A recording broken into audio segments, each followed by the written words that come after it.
คนสวัสดีครับทุกคนวันนี้ผมจะมาผมมันจะใส่เสื้อไปเล่นสวนสนุกใส่เสื้อไม่ได้ แม่ย่อยแม่ไปใจแม่ย่อยเหนียวเป็ดซิงเป็ดเกิดอะไรขึ้นนี่โอเคอันนี้มันเป็นเสื้ออะไรครับแล้วมันไทยเลยวะเสื้อตัวนี้เป็นเสื้ออะไรครับเสื้อฮาวฮะเสื้อฮาวาย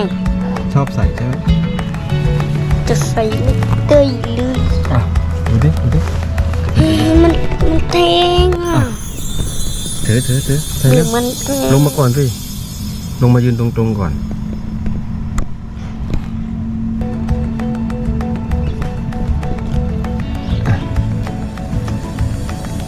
โอ้มือมันแท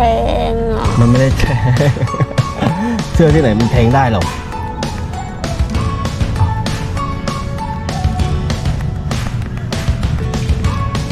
มันเป็นทรายที่ติดตัวลูกมาตอนเล่นน้ำมาลงมาเร็วรองเท้าอ่ะเดี๋ยวใส่ข้างล่าง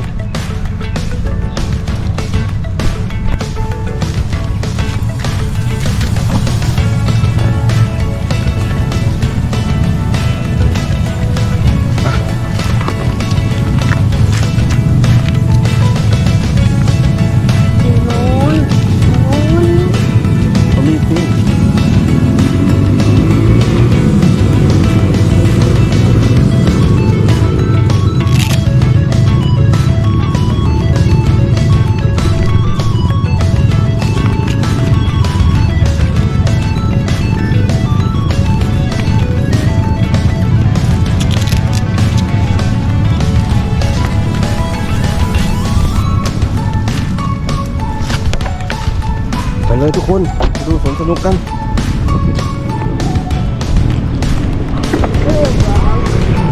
ผมก็ไม่ขา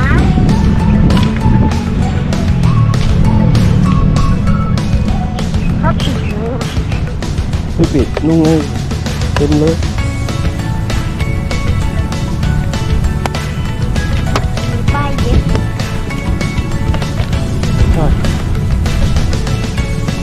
เข้าตรงนี้หรอใช่ไหมใช่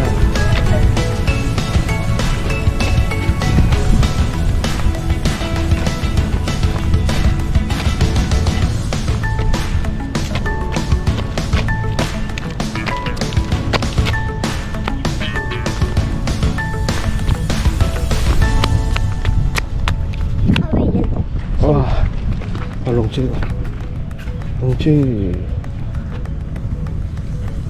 เพื่อเซ็นทำไมลงชื่อก่อนเห็นเพื่อต้องเซ็นอ่ะเขาไม่อยู่แต่เพื่อก็ต้องเซ็นด้วยเหรอเขาจะได้รู้ว่าใครมันเข้าแล้วเหรอครับใช่ไหนลูกไปเล่นไหน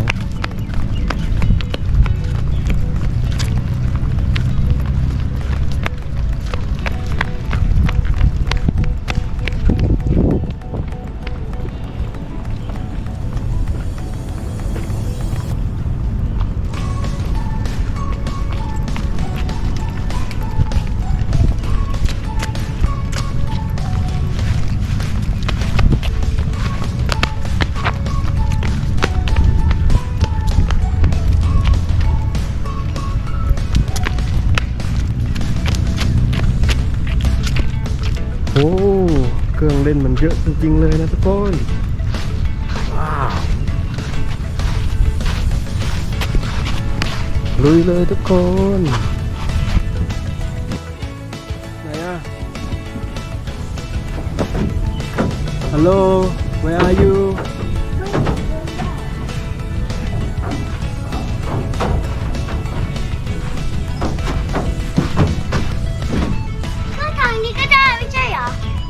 ใช่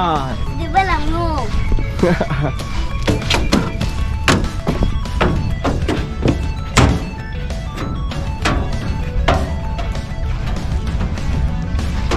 มีสไลเดอร์ไหม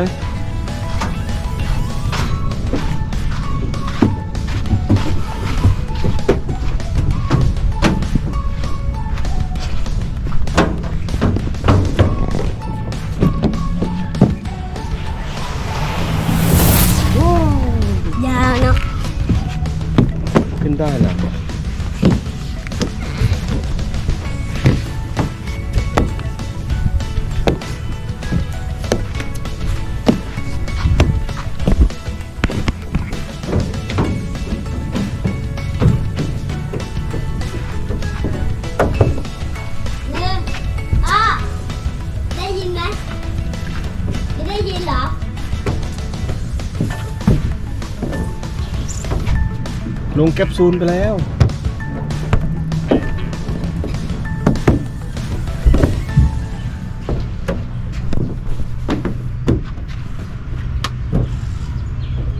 เอ้าโค้ดหายไปไหนเนี่ย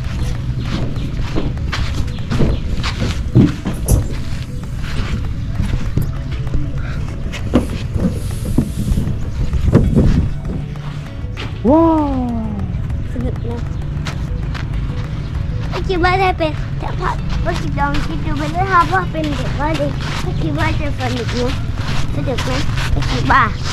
สนุกใช่ไหมใช่ไหมใช่ไหม โค้ดคิดว่าไงล่ะ สนุก หือ อุ้ยมันเข้าอ่ะเข้า อะไรครับ ใช่แล้วอันนั้นตัวอะไร ไหนอะ นั่นน่ะ ไปลองดูดิ อีเซอร์ปะ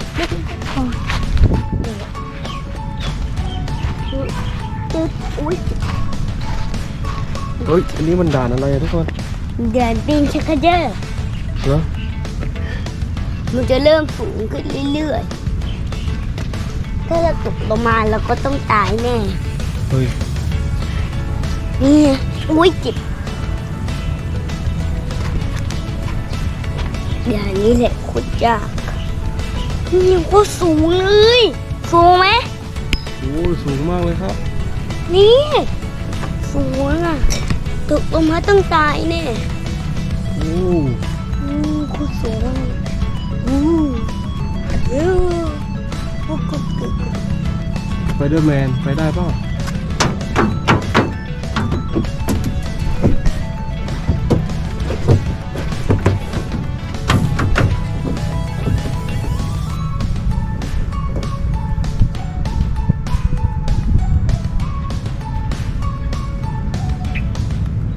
สนามป่าเปรมนะครับ สวยงามจริงๆ เครื่องเล่นเยอะแยะเลย เด็กๆมาได้ ผู้ใหญ่มาดี วันพักผ่อน แต่ก็อากาศร้อนสุดๆนะครับ เหงื่อแตกกันไปเลย เฮ้ย เจ้าโค้ดไปไหนเนี่ย เจ้าโค้ดลงมาดิ ลงมายัง เจ้าโค้ดอยู่ไหนเนี่ย พอไปแล้วนะ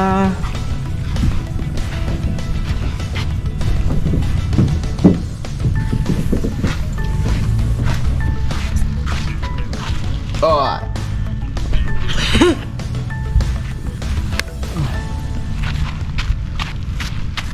ไม่คิดว่าถ้าพ่อเป็นเด็กพ่อคิดดูว่าสนุก โค้ดว่าสนุกไหมล่ะ สนุก พักก่อนได้ไหมร้อนมากเลย ก็ขึ้นมาด้วยดิ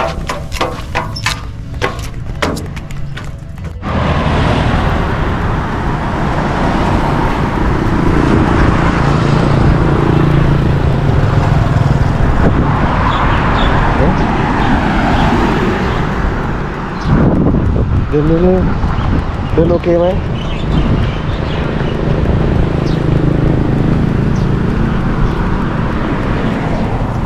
เท้าหลุดเหรอ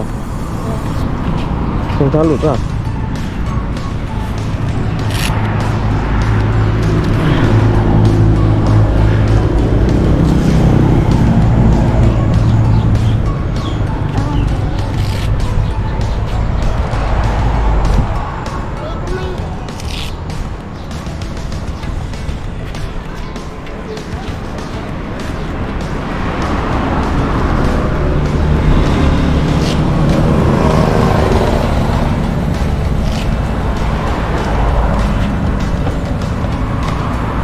ไปเลย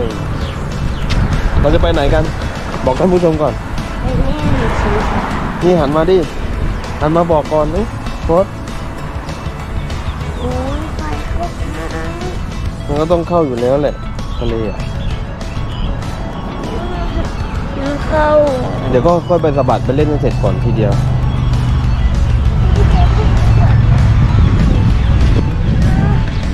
สะบัดทีเดียวเลย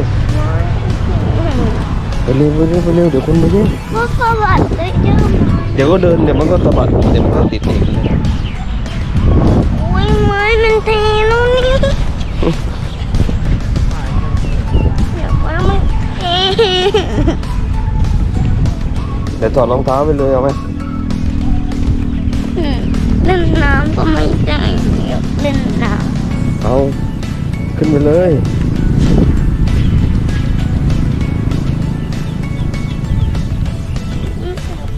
ำเย็นหน่อยตา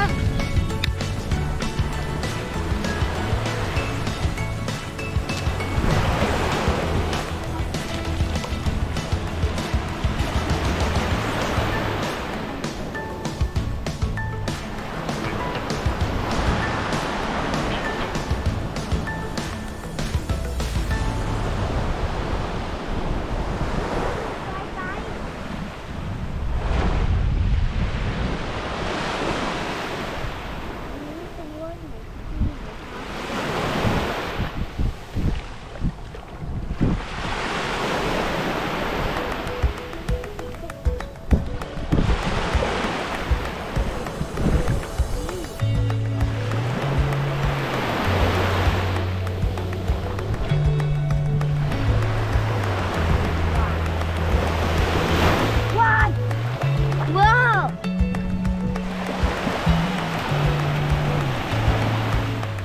พ่อมาด้วยดิ มันลึกอ่ะ มันลึกนะเฮ้ยมันลึกนะโค้ดดูดิมันลึกอ่ะตรงเขียวๆอ่ะน้ำมันลึก เห็นไหมตรงนั้นอ่ะน้ำลึกอ่ะจมเลยนะเห็นไหมตรงนั้นอ่ะ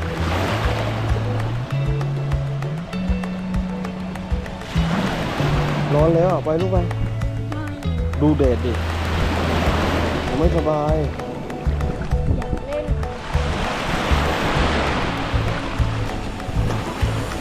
ไป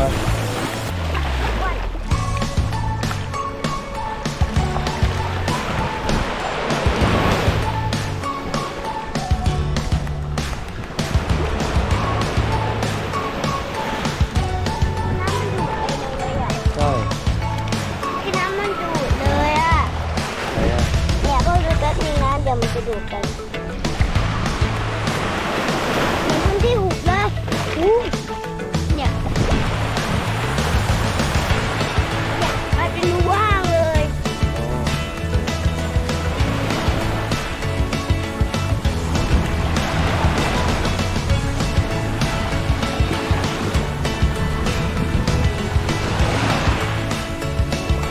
อ๋อ ว่าไปตรงนี้แ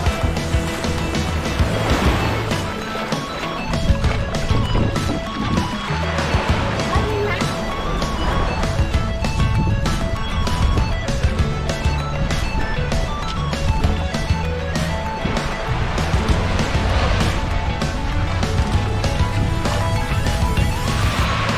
เอาทรายมาทำอะไรอ่ะเอาทรายมาทำอะไรเอาทรายมาทำอะไร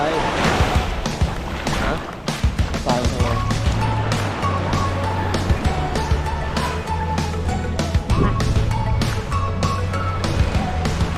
โอ้ย เอามาละลายเล่น ละลายไปเลยนะ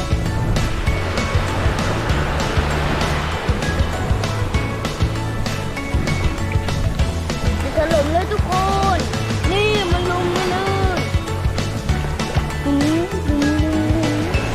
นี่เห็นไหมอันนั้นที่สามที่กลายเป็นปุ๋ยผงไปแล้วอ่ะนี่จะตัวอื่นตรงนี้นะตรงนี้คือนี่ไง หายไปไหน จะวางไว้อยู่ตรงนี้นะ หายไปไหน ดูนะว่ามันจะหายไหม มันหายไปไหนครับ นี่ไงหายไปเลยอุ๊ย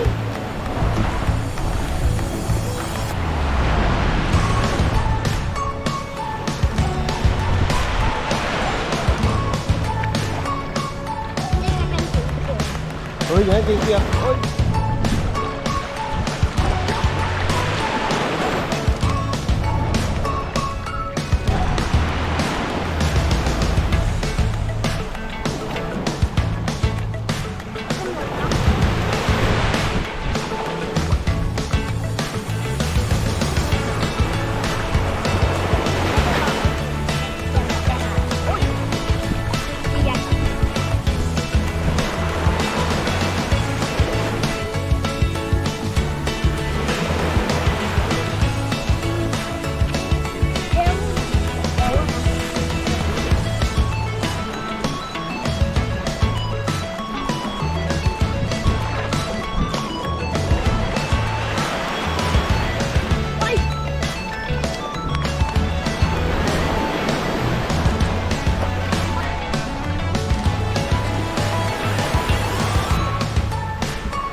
ค้ดมันร้อนแล้วลูกไปหาที่ร่มๆก่อน เอาอันนี้ไปด้วยดิได้ไหม ไปไหนเราเอาไปละลายเลยก่อนแล้วก็ไปหาที่ร่มร้อนมากเนี่ยร้อนมากเดี๋ยวไม่สบายอย่าไปหาหมอใช่ไหม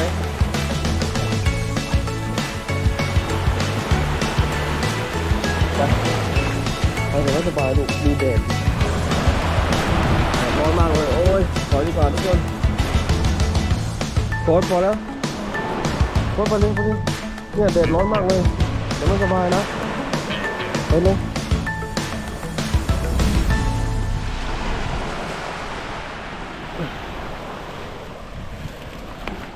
โค้ดมาเร็ว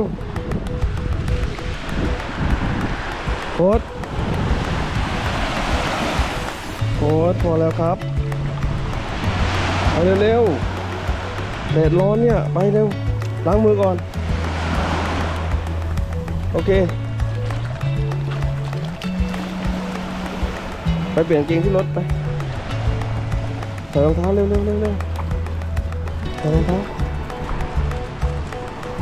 เขายังเล่นน่ะ ผู้ใหญ่ไม่เป็นไรเขาไม่ไปโรงเรียนนะไปเดินไป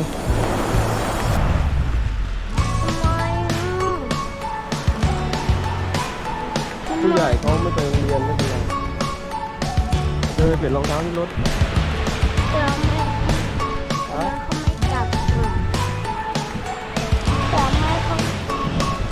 แต่แม่เขาไม่กลับมา เขาผู้ใหญ่แล้วไม่เป็นไร ดูแดดแล้วไม่เป็นไรเหรอ ครับแต่ลูกไม่สบายเนี่ยที่หายไข้เดี๋ยวต้องไปหาหมออีก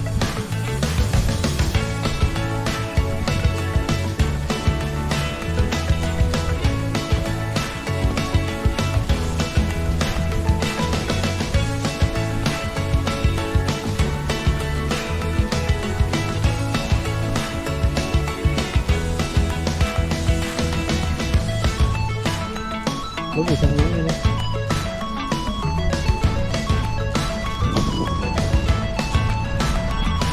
บายบายก่อน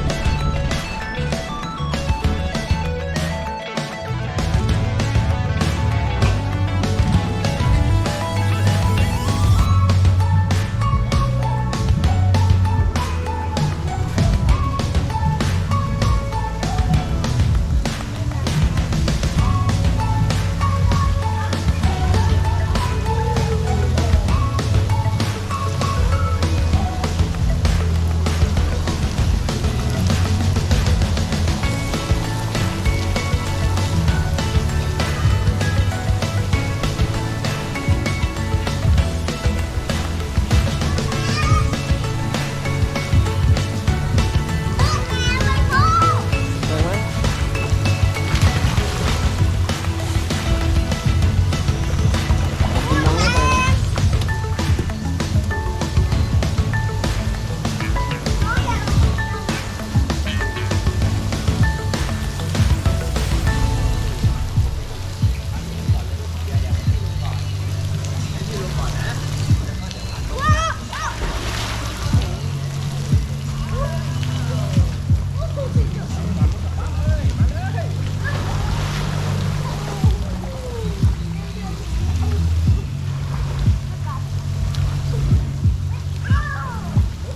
กินน้ำเข้าไปนะ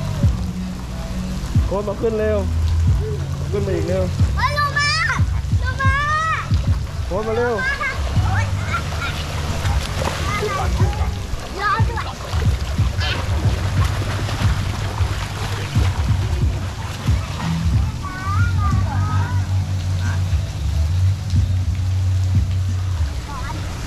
ผมก็กินไปก่อนเลยเอาอะไรเอาไหวจะขึ้นก่อนไหม โค้ดอย่าไปแย่งน้องนะ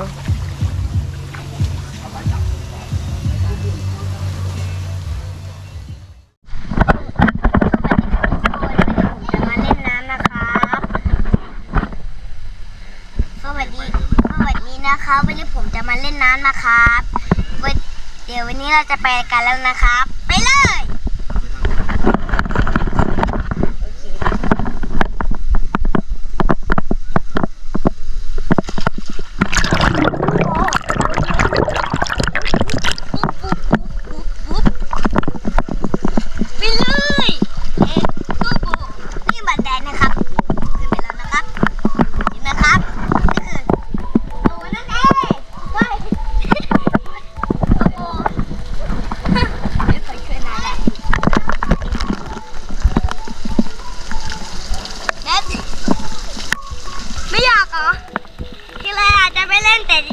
ล้าเหรอ